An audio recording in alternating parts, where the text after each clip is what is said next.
বন্ধুরা, তোমরা ভিডিওর থাম্বনেল দেখে চলে এসেছো যে আজকের ভিডিওতে কি হতে পারে।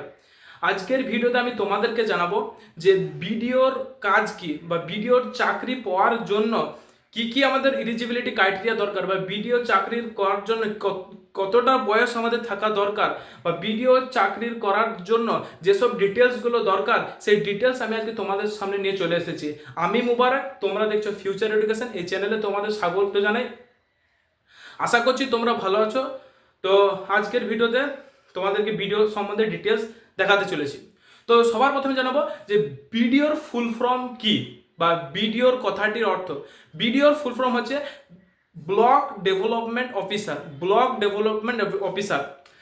ভিডিওর কাজ কি, সবার প্রথমে লিখে দিচ্ছি ভিডিওর কাজ। ভিডিওর কাজ হচ্ছে যে কোনো পঞ্চায়েত, পুরো এলাকাটা, শুধু একটা পঞ্চায়েত গ্রাম নিয়ে ভিডিও তৈরি হয় না, পুরো যে পঞ্চায়েত ওদের এলাকা এলাকা একটা সামান্য একটা এলাকা ধরা হয়েছে, এই সেই এলাকা সামান্য বলতে যাবে না, বড় এলাকা হবে। তো ভিডিও সেই পঞ্চায়েতে পুরো দেখাশোনা, কোথায় কোন পঞ্চায়েত রাখা হবে কোন গ্রামে, তারপর সরকারের দ্বারা কোনো প্রজেক্ট, কোনো রাস্তাঘাট তৈরির ডিটেলস দেখাশোনা করবে সেই ভিডিও। কোনো পঞ্চায়েতের যে পুরো এলাকাটা, সেই এলাকায় কিভাবে গাড়ি ঘোড়া চলবে, বা সেইখানে কোনো কোনো বালির কারবার বা কোনো আরো অনেক কিছু কারবার, বা সেই কাজগুলোকে দেখাশোনা করারই হচ্ছে ভিডিওর কাজ। তারপর কি যোগ্যতা, এই চাকরি পাওয়ার জন্য আমাদের কি কি যোগ্যতা দরকার, বা এই চাকরির পরীক্ষায় বসার জন্য আমাদের কি কি যোগ্যতা প্রয়োজন। আমাদের যোগ্যতা প্রয়োজন হচ্ছে গ্রাজুয়েশন পাস, বা আমাদেরকে গ্রাজুয়েট হতে হবে। এই গ্রাজুয়েট তুমি কোনো যে কোনো অনার্সে হোক বা পার্টসে হোক, তোমাকে গ্রাজুয়েশন হতে হবে। তারপর কি অনেকে আমাকে জিজ্ঞাসা করেছে ওপেন থেকে কি গ্রাজুয়েট করলে আমরা এই চাকরির পরীক্ষায় বসতে পারবো। তো ওপেন থেকে যারা গ্রাজুয়েট করেছো, তো তাদের জন্য বলছি কি যে তাদের যাতে যেখান থেকে তোমরা যে ওপেন থেকে তোমরা গ্রাজুয়েট করেছো, সেই ওপেনটা যাতে সরকারের দ্বারা স্বীকৃতি হয়ে থাকে, সরকারের দ্বারা স্বীকৃতি মানে সরকারের সঙ্গে জড়িত থাকে। যেমন আমাদের এখানে ওপেন হচ্ছে নেতাজি, বা অনেক জায়গায় নেতাজি আছে।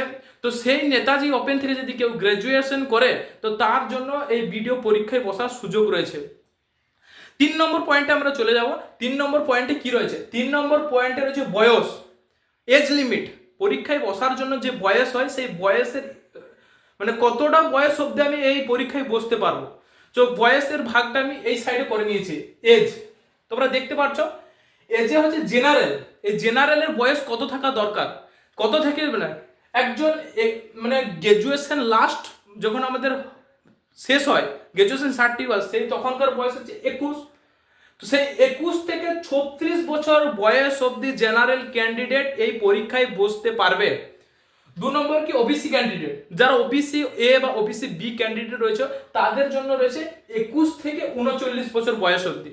তারপর রয়েছে এসসি বা এসটি। এসসি বা এসটি তোমরা 21 থেকে 41 বছর বয়স অবধি এই এক্সামে বসতে পারছো। তোমাদের জন্য যারা ওবিসি বা এসসি বা এসটি যারা রয়েছে, তো তারা বয়সের বেশি বয়স পাচ্ছে। 1 নম্বর কি তারা 37 মানে তারা 3 বছর বেশি পাচ্ছে ওবিসিতে, আর এসসি এসটি তারা তো কত 5 বছর বেশি পাচ্ছে। তো যারা ওবিসি এসসি এসটি আছে, তো তাদের জন্য খুব সুন্দর রয়েছে, এটা 2 বছর বেশি, আর এটা 3 বছর বেশি, এটা 5 বছর বেশি। তারপর কি রয়েছে পরীক্ষার প্যাটার্ন। এই পরীক্ষায় বসার জন্য কি কি প্যাটার্ন আছে, এই পরীক্ষায় বসার জন্য যে প্যাটার্নগুলি আছে, সেই প্যাটার্নগুলি আমি এইখানে লিখে রেখেছি। পরীক্ষায় বসে না, পরীক্ষার প্যাটার্নগুলো আমি লিখে রেখে, আমি এখানে পরীক্ষার মার্কস এবং হ্যাঁ এখানে দ্বারা বুঝিয়ে দিচ্ছি আমি মার্কস এবং টাইম। এই পরীক্ষার প্যাটার্ন হচ্ছে 200 নম্বরের পরীক্ষা। এই সেই প্রথম ফার্স্ট পরীক্ষা, ঠিক আছে। এই পরীক্ষাটা হবে যখন পরপর ধাপে ধাপে 3বার পরীক্ষা হবে। 3বার পরীক্ষাটি কিভাবে হবে আমি তোমাদেরকে বলছি। ফার্স্ট এক্সাম হবে 200 নম্বরের এক্সাম হবে, সেটা হবে এমসিকিউ টাইপের, মাল্টিপল কোশ্চেন। এমসিকিউ মানে টিক মার্ক দেওয়া। সেই কোশ্চেনের 200 নম্বরের মার্কস হবে ফুল মার্কস। টাইম হবে 2.5 ঘন্টা, 2 ঘন্টা 30 মিনিট, 2 ঘন্টা 30 মিনিট হবে। তারপর 2 নম্বর এক্সাম। সেই পরীক্ষাটা যদি তুমি পাস করে যাও, তারপর তুমি অন্য আরেকটা পরীক্ষা বসবে। সেই পরীক্ষার রুল কেমন, সেই পরীক্ষায় তোমাকে বড় কোশ্চেন দেওয়া হবে, কোনো লেটার রাইটিং ইংলিশে বা চিঠি পত্র এইসব ডিটেলস মানে বড় বড় অ্যান্সার লিখতে হবে। সেই পরীক্ষায় তোমার 150 নম্বরের পরীক্ষা হবে, আর সেই পরীক্ষার সময়সীমা থাকবে 3 ঘন্টা। 3 ঘন্টা। তারপরের এক্সাম যেটা হবে সেটা হচ্ছে ইন্টারভিউ। 4-5 জন বসে থাকবে, সে তোমাকে তোমার ভিতর থেকে খুঁটিনাটি জিজ্ঞাসা করে নেবে। একজন ভিডিও হতে গেলে তোমাকে সবকিছুই জানতে হবে, তোমার নলেজ দেখবে, তোমার সব কিছুই চেক করবে, তারপর ভিডিও হয়ে যাবে। তো সব ডিটেলস খুঁটিনাটি তোমার মধ্যে থেকে বার করবে, তোমার পার্সোনাল বিষয় সব কিছু বার করবে এই ইন্টারভিউ। এই ইন্টারভিউটা হবে 150 নম্বরে, সেটা ওরাই নাম্বারটা দেবে। তারপর কি রয়েছে, তারপর রয়েছে বিষয়। এই পরীক্ষায় বসার জন্য আমাদের কি কি বিষয় জানতে হবে বা কি কি বিষয় আমাদেরকে পড়াশোনা করতে হবে। তো বিষয়গুলি আমি তোমাদের এইখানে লিখেছি, কি কি বিষয় আমাদেরকে প্র্যাকটিস করতে হবে। সাবজেক্ট হচ্ছে 8টা। এই পরীক্ষায় বসার জন্য 8টা সাবজেক্টকে তোমাকে নিয়ে চলতে হবে। ফার্স্ট আছে ইতিহাস। ইতিহাস ইতিহাস হচ্ছে ইতিহাসটা হচ্ছে ইন্ডিয়ান হিস্টোরি। এই ইন্ডিয়ান হিস্টোরিটা তোমাকে গুলে খেয়ে নিতে হবে। ভাবো না যে আমার ফর্ম বেরিয়ে গেলো আর আমি পরীক্ষা দেবো, পরীক্ষার প্রিপারেশন নেবো, হবে না। গ্রাজুয়েশন, আমি যখনই গ্রাজুয়েশনে ভর্তি গেলাম, আমার 3 বছর সময় আছে, আমি বিডিও হবো, মনের মধ্যে জোর হলো। তো আমি এই সাবজেক্টগুলো 3 বছর আস্তে আস্তে আমাকে প্রিভিউর যে আগেকার যে ইয়েগুলো আছে, কোশ্চেন পেপারগুলো, সেইগুলো আমাকে দেখে প্র্যাকটিস করে করে আর তোমাকে মনে রাখতে হবে যে একটা সিট আমার থাকবে। পরীক্ষা যখন বসবো, 3 বছর আমি প্র্যাকটিস করেছি, একটা সিট আমার হবে। তো ইতিহাসে 25 নম্বর, ভূগোলে 25 নম্বর। ভূগোলটা কি হবে, ইন্ডিয়ান ভূগোল হবে আর ওয়ার্ল্ড ভূগোল হবে, সব মিলে বুঝি। ওয়ার্ল্ড মানে পৃথিবীর সমস্ত ভূগোলটা বোঝানো হবে, আর ইন্ডিয়ান মানে ইন্ডিয়ান হিস্ট্রিতে যে ভূগোলগুলো আছে সেই ভূগোলটা তোমাকে এই এটা হবে 25 নম্বরে। তারপর 3 নম্বর হচ্ছে অর্থনীতি এবং রাষ্ট্রবিজ্ঞান। মানে দেখিয়ে দিচ্ছি ভালো করে, অর্থনীতি এবং রাষ্ট্রবিজ্ঞান থেকে আসবে, অর্থনীতি এবং রাষ্ট্রবিজ্ঞান থেকে আসবে 25 নম্বর। অর্থনীতি মানে ইকোনমিক্স, আর রাষ্ট্রবিজ্ঞান মানে পলিটিক্যাল সায়েন্স, এইখান থেকে আসবে 25 নম্বর। তারপরে আছে সাধারণ বিজ্ঞান। সাধারণ বিজ্ঞান দেখে নাও, সাধারণ বিজ্ঞান থেকে আসবে মোটামুটি 25 নম্বর, এখান থেকেও আসবে, এখানেও 25 নম্বর, সবগুলো থেকে 25 নম্বর আসবে। তো সাধারণ বিজ্ঞান মানে সোশ্যাল সায়েন্স, সোশ্যাল সায়েন্স থেকে আসবে 25 নম্বর। তারপর কি রিজনিং, রিজনিং থেকে কত আসবে, রিজনিং থেকে 25 নম্বর আসবে। 6 নম্বর কি আছে, ইংলিশ, ইংলিশ থেকেও 25 নম্বর আসবে। তারপর 7 আছে কারেন্ট অ্যাফেয়ার্স, কারেন্ট অ্যাফেয়ার্স থেকে কত আসবে, এখান থেকেও 25 নম্বর আসবে।